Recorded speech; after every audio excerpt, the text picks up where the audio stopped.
বৃহস্পতিবার দিনে অথবা রাতে একটি তাসবিহ পড়িলে আল্লাহ বলেন, বান্দা আমি তো বড় হয়ে গেলাম, আজ তুমি যা চাইবা সব কিছু আমি দিয়ে দেবো।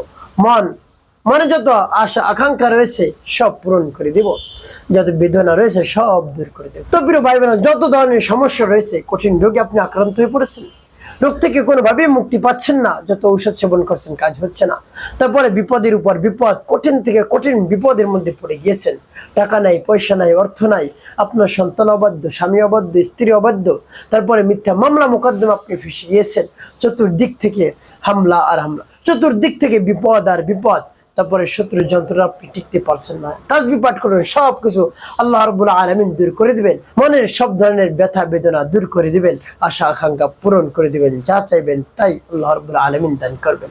প্রিয় ভাই বোনেরা, বৃহস্পতিবার অত্যন্ত দামি এবং গুরুত্বপূর্ণ, তার কারণ এই দিন আল্লাহ রাব্বুল আলামিনের কাছে আমলনামা পেশ করা হয়। আপনি সারা সপ্তাহে যা করছেন, যে ইবাদত করছেন, সবকিছু বৃহস্পতিবার আল্লাহ রাব্বুল আলামিনের কাছে পাঠানো হয়, আল্লাহ রাব্বুল আলামিনের কাছে পেশ করা হয়।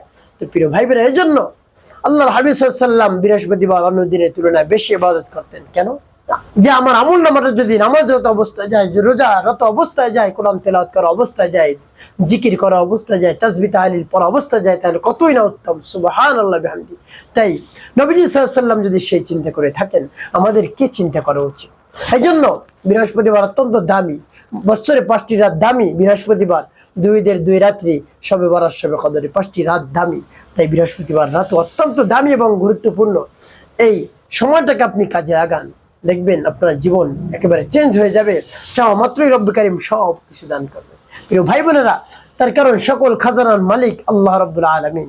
ওয়ালিল্লাহি খাজাইনুস সামাওয়াতি ওয়াল আরদ, আসমান জমিনের ধন ভান্ডারের মালিক রব্বুল কারীম। তার কাছে চাইবেন, যে সময় যেটা দরকার হয় সাথে সাথে আল্লাহ রাব্বুল আলামিন পূরণ করে দিবেন। একেবারে ছোট থেকে ছোট বিষয় যদি আপনার দরকার হয়, আল্লাহ রাব্বুল আলামিনের কাছে চাইবেন, তিনি খুশি হয়ে যান। তার কারণ তিনি সর্বদা বসেই থাকেন যে বান্দা কোন সময় চাইবে আর আমি কোন সময় দিব। চাওয়ার মতো যদি আপনি চাইতে পারেন, বিশ্বাস নিয়ে, আস্থা নিয়ে, সাথে সাথে আপনি পেয়ে যাবেন। তো প্রিয় ভাই বোনেরা, সেই তাসবিহ তাহলিল কেমন করে আদায় করবেন বলে দিচ্ছি, এবং এর সাথে এমন একটি জিকিরের কথা বলে দেব, যে জিকিরটি একবার মাত্র পাঠ করলে, একবার আসমান জমিনের ফাঁকা জায়গাগুলো নেকি দ্বারা আল্লাহ রাব্বুল আলামিন ভরপুর করে দেন। সেই জিকিরটির কথা বলে দেব। তো কিভাবে আমল করবেন শুরুতেই বলবো। প্রিয় ভাই বোনেরা, আমলটি শিখতে হলে ভিডিওটি না টেনে না কেটে দেখতে হবে, তাহলে সঠিক নিয়মে আপনি আমলটি করতে পারবেন। প্রিয় ভাই বোনেরা, তাসবিহ কতবার আদায় করবেন, জিকিরটি কতবার আদায় করবেন, সব বলে দিচ্ছি। তো আমলটি করার ক্ষেত্রে শুরুতে কি করতে হবে? উত্তম রূপে পবিত্রতা অর্জন করতে হবে। পবিত্রতা অর্জন করে উত্তম একটি জায়গায় বসবেন, বসে সর্বপ্রথম কি পাঠ করবেন? জীবনের গুনার কথা স্মরণ করে ক্ষমা প্রার্থনা করবেন, হ্যাঁ আল্লাহ, জীবনের সমুদায় গুনাহ খাতাগুলোর মাফ করে দিয়ে অন্তরকে পাক পবিত্র বানিয়ে। এভাবে বলে তারপর 3 বার দুরূদ শরীফ সাল্লাল্লাহু আলাইহি ওয়াসাল্লাম, সাল্লাল্লাহু আলাইহি ওয়াসাল্লাম, সাল্লাল্লাহু আলাইহি ওয়াসাল্লাম, ইস্তিগফার দুরূদ শরীফ যখন পাঠ করা হয়ে যাবে, এরপরে আপনি কি করবেন? এরপরে আপনি সেই জিকিরটি পাঠ করবেন, যে জিকিরটি একবার পাঠ করলে আসমান জমিনের ফাঁকা জায়গাগুলো নেকি দ্বারা আল্লাহ রাব্বুল আলামিন ভরপুর করে দেন। সেই জিকিরটি আমি বলে দিচ্ছি, আমাদের সকলের সুপরিচিত জিকির, সেটা হলো কালিমার জিকির। লা ইলাহা ইল্লাল্লাহ, লা ইলাহা ইল্লাল্লাহ, লা ইলাহা ইল্লাল্লাহ, লা ইলাহা ইল্লাল্লাহ। এভাবে 99 বার পাঠ করবেন। একবার পাঠ করবেন পুরো কালিমা, লা ইলাহা ইল্লাল্লাহু মুহাম্মাদুর রাসূলুল্লাহ সাল্লাল্লাহু আলাইহি ওয়াসাল্লাম। এভাবে 100 বার পাঠ করবেন এই কালিমা। এরপরে সেই তাসবিহটি পাঠ করবেন। কতবার পাঠ করবেন বলে দিচ্ছি, আগে তাসবিহটি বলে নিই। যখন তাসবিহটি পাঠ করবেন, রব্বুল কারীমের কাছে মনে মনে বলবেন, আপনি যে সমস্যার মধ্যে পড়ে গেছেন, কঠিন রোগে আপনি আক্রান্ত হয়ে পড়েছেন, কঠিন বিপদে আপনি একেবারে পড়ে গিয়েছেন, টাকা নাই, অর্থ নাই, সম্পদ নাই, অভাব অনটনে দিন পার করছেন, চাকরি চলে গিয়েছে, সন্তান কথা শুনেন অবাধ্য, স্বামী অবাধ্য, স্ত্রী অবাধ্য, রব্বুল কারীমের কাছে বলুন। তাসবিহটি পাঠ করুন, রব্বুল কারীমের কাছে বলুন, বিশ্বাস নিয়ে, আস্থা নিয়ে, দেখবেন কাজ হয়ে যাবে। তাসবিহটি আমি বলে দিচ্ছি, বিসমিল্লাহির রাহমানির রাহিম, ইয়া যাল জালালি ওয়াল ইকরাম, يا ذا الجلال والإكرام، يا ذا الجلال والإكرام। তো প্রিয় ভাই, কতবার পাঠ করবেন?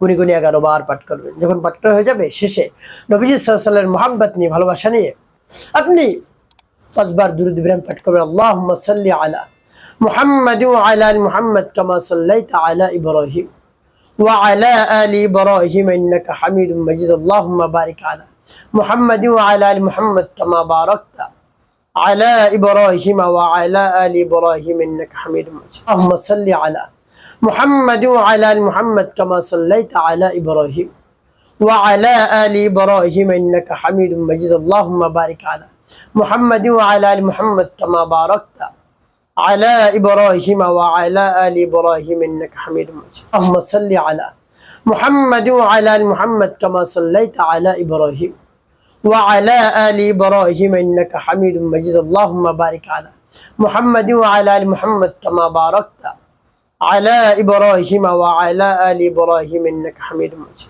এবার যখন পাঠ করা হয়ে যাবে এরপরে কি করবেন? ওই স্থানে বসে রব্বি কারীমের দরবারে হাত উত্তোলন করে বলবেন আপনার সমস্যার কথা, যে সমস্যার মধ্যে পড়ে গেছেন রব্বি কারীমের কাছে মন খুলে প্রাণ ভরে বিশ্বাস নিয়ে দৃঢ়তার সাথে আস্থা রেখে বলবেন। 2 ফোঁটা চোখের পানি ফেলে সাথে সাথে কবুল হয়ে যাবে ইনশাআল্লাহ।